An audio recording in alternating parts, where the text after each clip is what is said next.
Hey everybody, how's it going? My name is Joe. I'm also Joe. Welcome back to SNES is Life.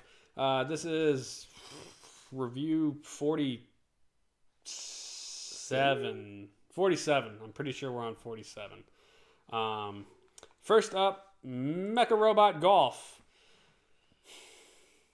We really have not had a bad time with golf games, but this one failed on like every front. First off, single player game. Yeah. Huge issue.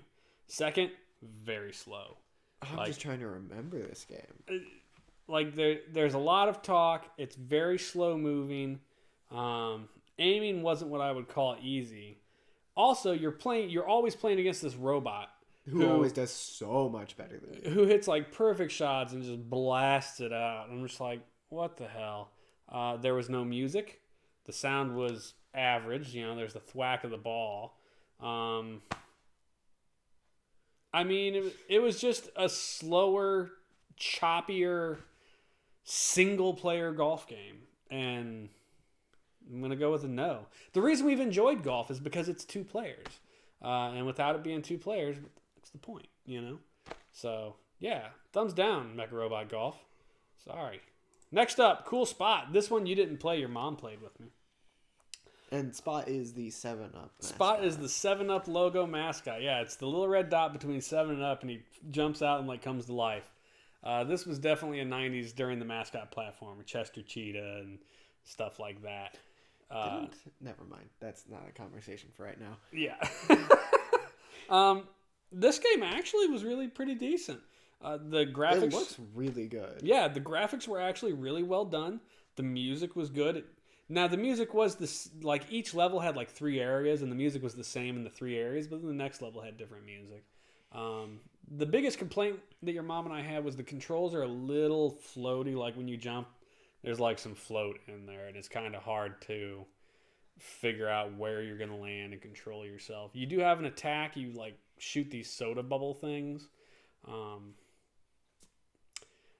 The video's being real choppy for some reason here. But I was about to say, did it have any slowdown? It really didn't.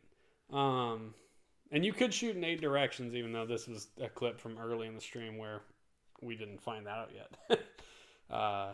So yeah, there are continue points throughout the levels.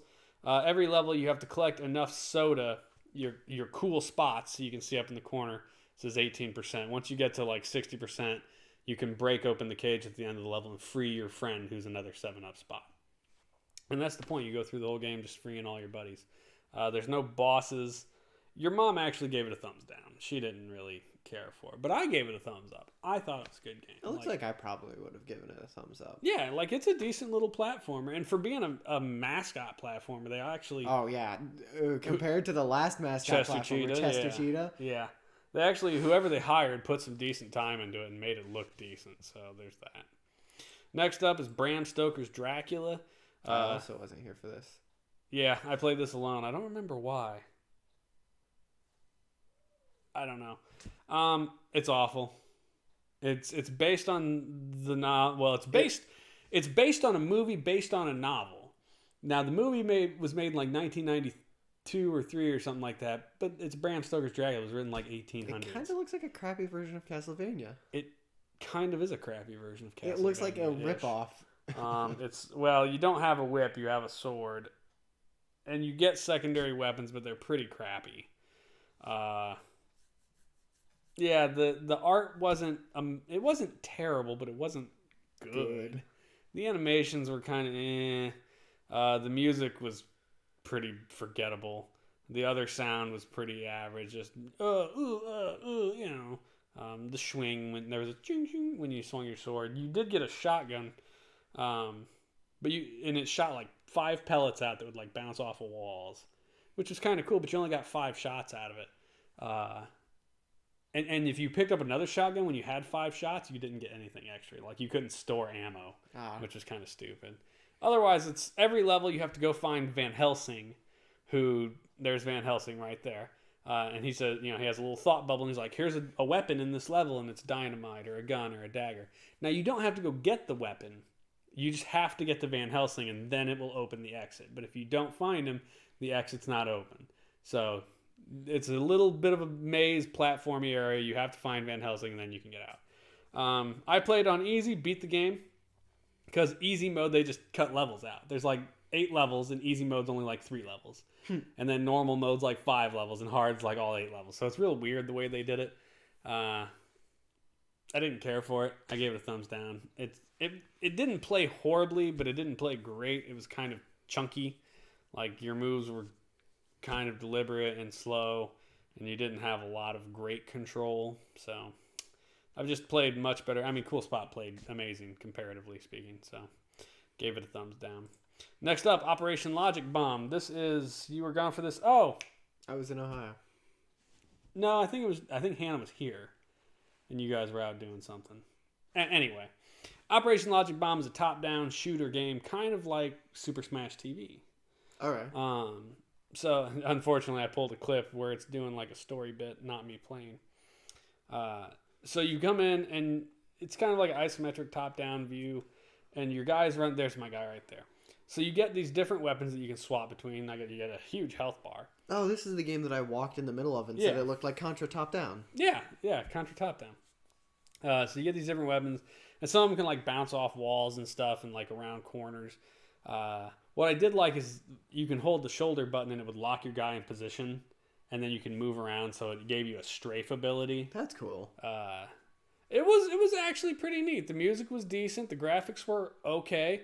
I didn't think the graphics were amazing, but I thought they were okay.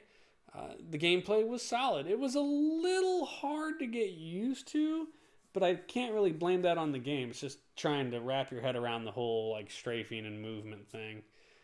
There is a map. You can tell right there. I pull up the map. Yeah, it was an okay game. I would play it. It's a thumbs up, I think. It was pretty decent. Final up, Captain America and the Avengers. Yeah. Not redeeming from the last Marvel game. Well, unfortunately, this is a 4-player beat-em-up arcade game that got ported to the Sega Genesis and the Super Nintendo. I think a couple others as well. I actually played all 3 versions of it that night when I did this. So this is the Super Nintendo version. But I also played the Sega Genesis version, and I played the arcade version. Now, obviously, the arcade version is the best one. The graphics are great, the sound is great, the control is great, and it's 4 players.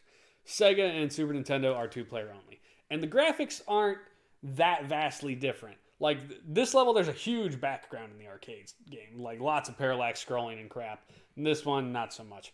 The Sega one, same thing. They cut out all the backgrounds and craziness. So Sega and the Super Nintendo visually are pretty comparative. Sound and music was okay. The Sega one also okay. The real issue is the playability. Now, I knew this going in. I actually own the Sega version of it. I own the Sega version for a reason, because it's good.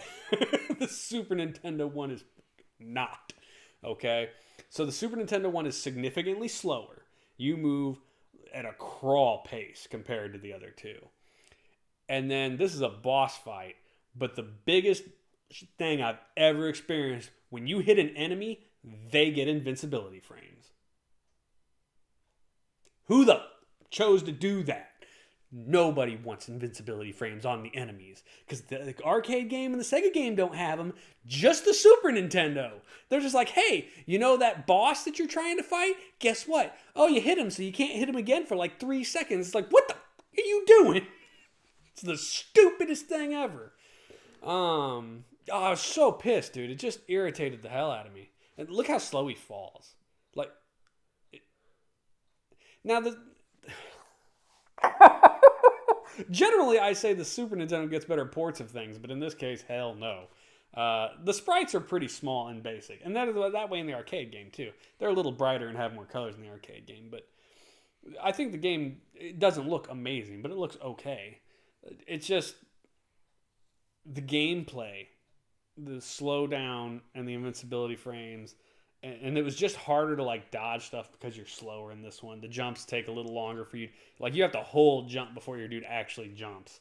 And unfortunately, not a great port. Definitely the worst between the two of it and Sega. So thumbs down. hard for Captain America and the Avengers, which is so depressing because I love a beat 'em up, and this one just not so much. So that's it. So thumbs down, thumbs midway, thumbs down, thumbs up, thumbs down. So it's a pretty mixed match week for 47 there. Yeah, so that's it. Thanks a lot, everybody, for coming in and watching the recap episode. I know Joey didn't get a chance to play these games, but he should have. I think he's played most of the next recaps games. So there'll be that. We'll be back on a normal kind of schedule there. So thanks a lot, everybody, for watching. We appreciate it. Have a good one. See you guys.